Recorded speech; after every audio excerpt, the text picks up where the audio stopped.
Hey team, it's Jesse Green here. Welcome back to the Savvy Dentist podcast. Great to have your company.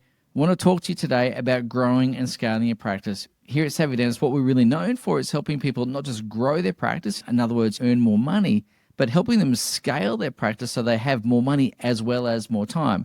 And it's a journey that is becoming increasingly popular. When I first graduated all those years ago, I was the odd one out when I said, I don't want to sit by the chair 40 hours a week for 40 years. Now, of course, if that is you, that's totally okay. There's lots of things that you can do to enjoy that journey a bit more.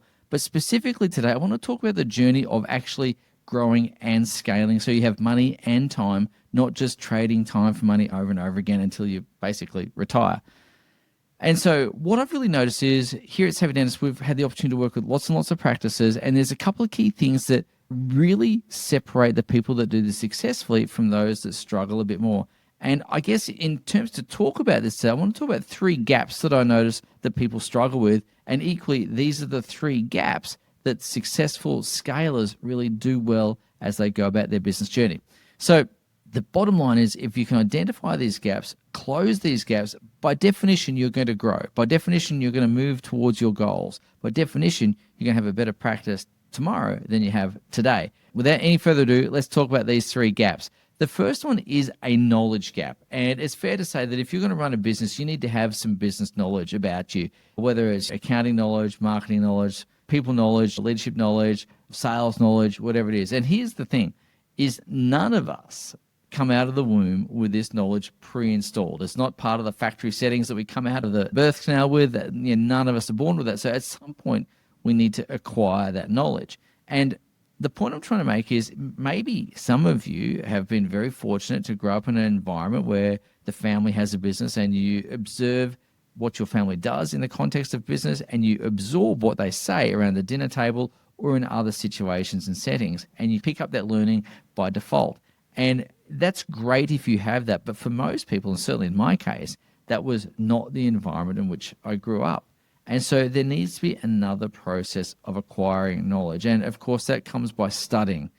And my personal view is if you're not fascinated or interested in something, you're not going to study it. So I've always been fascinated and interested in business. It's something that kind of I spend my time reading about, learning about, not because it's hard work, but because I'm just curious about it. I'm always curious to think about what's new, what's the latest, what's working in another industry that we can take into dentistry and make it relevant for what we do in our practices, right? So for me, that's not hard work. There's a curiosity there. And I would say to you that if you're not curious about business, then maybe business just isn't for you. But being curious enough to want to continue to learn is, I think, something that's important. And of course, as I said, that's books and courses, maybe coaching programs, whatever it is for you, getting in that environment where you're constantly learning is really important. That's one of our core values, is continual learning. And so, as I said, you're going to need to learn about communication. You're going to need to learn about managing people. You're going to need to learn about marketing, finance, all of those sorts of business-related topics, strategy and strategic planning and setting goals for yourself. All of those things you need to learn about.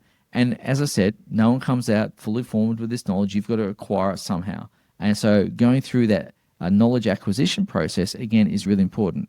So that's the first gap, is the knowledge gap. So you're going to need to figure out where the gaps in your knowledge are and set about closing those gaps. You're going to need to think about what are the things that are going to move the needle most in your practice right now. If I could close this knowledge gap, what's the thing I'm going to learn? Now, what I'm going to say to you is when you learn it, don't skim. Actually get deep with it. If we think about this from a clinical point of view, one of the people I used to listen to a lot as a young dentist was Gordon Christensen, and he always used to say, I'm going to immerse myself in a topic for a whole year, whether it was endo or pros or whatever, right? And I'm going to say to you, take that same approach when it comes to your business. Maybe it's learning marketing. Immerse yourself in learning about marketing for a full year. And I guarantee you, by the end of that year, you're going to know a ton about marketing that most people don't. And same with the other disciplines as well. So that's the first thing, is the knowledge gap. The second gap, though, is a skills gap. And this is really important as well, because knowing things in theory is great, but it's the application of that knowledge that actually delivers results for you. So as you all know, that skill is acquired through repetition. Repetition being the mother of skill, as the saying says. And so just like in dental school, you might learn how to do a crown prep. You might think about, well, what's the axial reduction I've got to do for this crown prep, or what's the occlusal reduction, and how am I going to have a functional cusp bevel, or whatever it might be. But until you actually do it and do it over and over, it's not until you do that that you acquire the skill. And of course, you've all done it now so many times, you can probably do it blindfolded. And again, it's the same in business. You're not going to learn about marketing by not marketing. You're not going to acquire skills in sales by never having a sales conversation. You're not going to acquire skills in managing teams unless you manage teams, right? Same goes. And so we need to make sure that all of those different disciplines, you take the knowledge that you're acquiring and you apply it on a day-to-day basis. Now, here's the thing. Just like your first crown prep, which was probably, like the rest of us, maybe a bit hit and miss, right? So too in your business. Don't expect to ace it first go. It just comes back to trying it, observing what worked, observing what didn't, iterating, practicing again over and over and over, adjusting as you go. Like you would in sport, like you would in anything else, you've just got to practice, observe, and adjust, and keep repeating that over and over and over again. So remember that all of these things are a contact sport. You can't just learn it and not apply it and expect everything to be great. The application process or the skills acquisition process is really what's going to change the results that you're seeking. Now, the third gap that needs to be closed, and this is where I can say that the people who scale the best, that they close this gap tight, okay? This is the number one skill that I see that separates really successful practice owners from the rest, and that is closing the implementation gap. What I notice is the people who scale, the people who have the most successful practices, and again, you pick the definition of success that makes sense for you, but the people who achieve their goals and achieve their dreams are the ones that take the most action. Hands down, without a doubt. Like, that's just what happens, right? Those that can take the most action consistently over time are the ones that get the results. Now, here's the key. The discipline of taking action has to extend beyond the feeling that was created when you first set the goal. So what that really means is doing the things even when you don't feel like it. So I want to talk to you a little bit about implementation, because there is a few key things that I want to unpack there. And before I get into the nuts and bolts, let me just tell you a quick story. Some years ago, it was about COVID, thereabouts, I had turned 50 and I noticed that I'd put on weight. My body wasn't responding to things like it used to. And so it was easy for me to put on kilos and a little bit harder than I'd ever been to take them off. And so I remember signing up with an online fitness trainer. And the fitness trainer would devise programs for me, devise meal plans for me. I would log my food, log my exercise into an app, and he'd provide some feedback. And then, of course, I'd go through all of that and nothing happened. I'm going like, seriously, what's this? Nothing happened. And so I kept going, and again, nothing happened. The needle didn't move. And I was thinking, my God, what's going on? And I started to have doubts. I started to have doubts about the program. I started to have doubts about the trainer. I started to have doubts about the diet. I started to have doubts about everything, right? And so then I had this thought, what was I doing when I was at my fittest? And I was at my fittest, in my physical peak, probably when I was about 30 years old. I was a dentist in the Navy. I was working in Sydney, and I was training every single day. I had a doctor who worked with me, who's kind of my accountability buddy.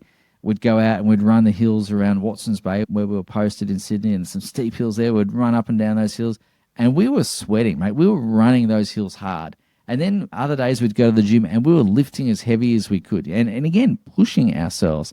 And again, I watched my diet like a hawk. I was very mindful of what I ate. And what I realized is, when I remembered all of that, is I'd actually been half-assing my training. I hadn't been putting the intensity into it. I hadn't been putting the work into it, and wondering why I wasn't getting results. And so what I had to do then was go, it's not a problem with the trainer. It's not a problem with the program. It's not a problem with the nutritional plan. It's a problem with the intensity with which I'm executing. Now, here's the thing. I'd set this goal, but I hadn't really committed to it. I hadn't, as Stephen Pressfield says, turned pro. And it was only after I gave myself a bit of an uppercut and went, oh, you idiot, Jesse, you've got to run harder, lift heavier, eat better, and do that consistently and better. And sure enough, the results started to come. So here's the thing. I noticed that in business, a lot of dentists set these lofty goals, and a lot of dentists get excited setting lofty goals. But like I was doing with my training, some of them are half-assing it. Some of them aren't really intense enough as they pursue these goals. They're kind of wanting it all to come too easily without doing the work. Now, I'm not trying to be rude. I'm not trying to offend anyone. I'm not trying to get up anyone's nose or up their ribs or anything like that. But the reality is, if you want those goals, you got to work bloody hard for them. You got to put the work in. You got to have the perspiration. And that's just what it takes. That's the price of admission. So when it comes to implementing, apart from the intensity, what you also need is clarity. You need to know without a shadow of a doubt what your goals are. You need to know what's important to you, because that's going to be your North Star. And as you get clear about that point in the sky, that North Star, you're going to align your effort, your energy, your time, your resources all towards that particular goal. And so that clarity is going to be really key. And again, it doesn't matter what the goal is, as long as you're clear about it and as long as it matters to you. It doesn't matter if your mate's got a bigger goal, smaller goal, different goal, whatever. That's fine. Your goal is your goal. Own it, get clear about it, and off we go. The second thing we really need, though, is the ability to understand and prioritize what's important. Now, this sounds really easy, but one of the key roles for you as a business owner is resource allocation. And so as you're thinking about all the things that you could do, you're going to need a way of prioritizing the things that you could do, which are the things that are going to move the needle. And so one of the tools that I like to use is called an impact ease matrix. And I just, from the top of my head, I've forgotten who invented it, but it wasn't me. So it's a grid, just like the dental quadrants. And of course, if you think about impact on the vertical axis and things being easy on the horizontal axis, things in that top right quadrant are high impact and easy things to do. So you want to always be focusing on those low-hanging fruit things, so the things that are high impact and pretty easy to do. Now, easy to do could be something that's just easy to do, or it could be something that's actually a bit tricky to do, but it's nearly done, right? It's nearly completed, and so it's easy to finish, right? And that's going to lead me to the next thing, is when it comes to implementing, the successful practice owners are really good at finishing things. They actually finish stuff before they start new stuff. And what that really means is that ability to prioritize allows them to then limit work in progress. They're not trying to do 10 things at once. They're not trying to renovate every room in the house at the same time. They're picking one thing, two things maybe, very rarely three, but at least one, maybe two, rarely three things to focus on at any given time. And they're focused and they finish it before they move on to the next thing.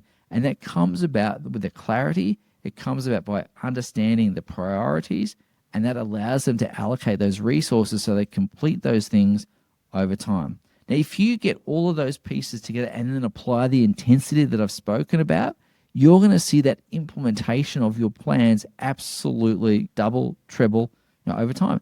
And that means you're going to be getting more stuff done in a particular time frame, which is going to move you to your goal faster. And if you can close the knowledge gap, the skills gap, and then couple that with absolutely jamming shut the door on implementation gaps, then you're going to be moving to your goals much faster, much easier. And that is the secret that successful scalers have. That is what separates the people that do really well with their business compared to those that don't. It's not talent. It's not luck. It's not a secret handshake or anything like that. There's no secret. It comes back to closing those three gaps. So I hope you find that helpful. I hope you find that practical. Your homework now is to go through and think, well, what's the knowledge gap I've got to close? What are the skills I need to acquire? And how can I increase my intensity? How can I be clear about my goals? How can I prioritize what I'm going to work on? And how can I make sure I start finishing stuff and do that over and over and over again and have the discipline of execution? Hope you find that helpful. Look forward to seeing you on the next show. Take good care. Have a great week. Bye now. Hey everyone, it's Jesse here. I hope you enjoyed that episode of the podcast. If you're looking for some more tools, some more insights, some more inspiration to help you create a practice that you love, as well as a life that you love, well, head across to savvydentist.com and check out all the goodies that we have there waiting for you right now.